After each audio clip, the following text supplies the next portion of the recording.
You know, I really don't care much for what our contemporary elite theologians pass down to us regarding texts that we've got to read and doctrines we got to hold to, because they have got a line. They freed us from religion. So if you read the King James Bible, you must still be bound by that religious devil. Well, babies, I read the King James Bible. I'm just fessing up to you, and I think it's awfully pretty. And I've got a little bit of flowery language myself. So I must be bound by the religious devil, as evidenced by the paisley print and the pink polka dots that I use when these words roll out of my mouth. Bless King James, though. Hey, I discovered something that I don't think that I would have caught if I would have been reading the Message Bible or the New Century Version, because I've been pondering our buddy Jonathan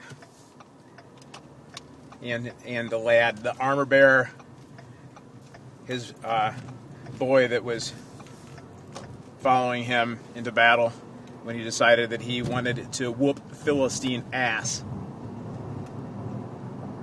See, he got a revelation, and he had a little honey. Read the text. I think 1st or 2nd Samuel,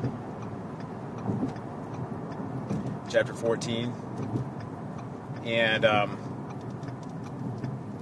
says that he discovered himself to the Philistines.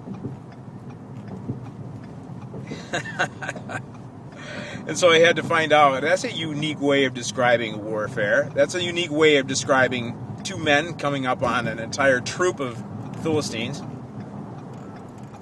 He discovered himself to them.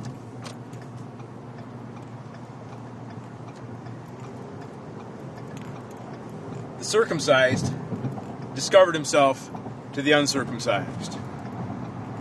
I mean, that's the context. That was the distinction. That was the differentiation between Israel and the nations of Canaan that they took. So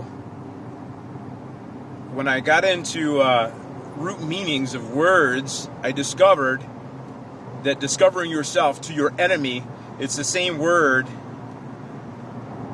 It's kara, or something that I was struggling in my mind about what the actual Hebrew word was before I opened my mouth. It doesn't matter. But it's the same word in Genesis chapter 9 where it says that Noah partook of the wine of the new creation.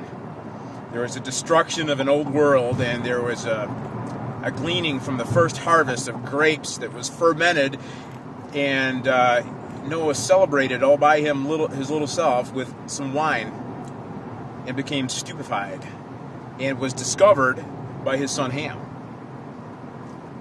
which was a transgression for Ham because he saw his father's nakedness. But the same word where Ham discovered Noah is the same word that is used for Jonathan discovering himself to the Philistines. So get a little revelation here, babies, because we've got a whole lot of liberty. Because prior to this battle with the Philistines, Jonathan had a little honey. Prior to being discovered by Ham, Noah had a little wine. So there's a whole lot of celebration going on here that we can't miss, because it has everything to do with the meek inheriting the earth.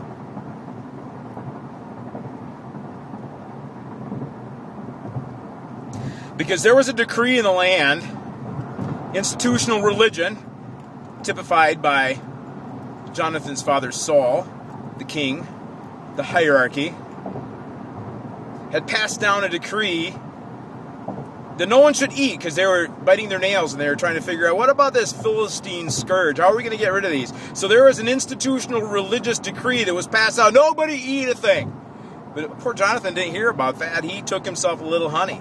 He dipped his staff in a honeycomb and he slurped it up. He pulled the sweet from the strong.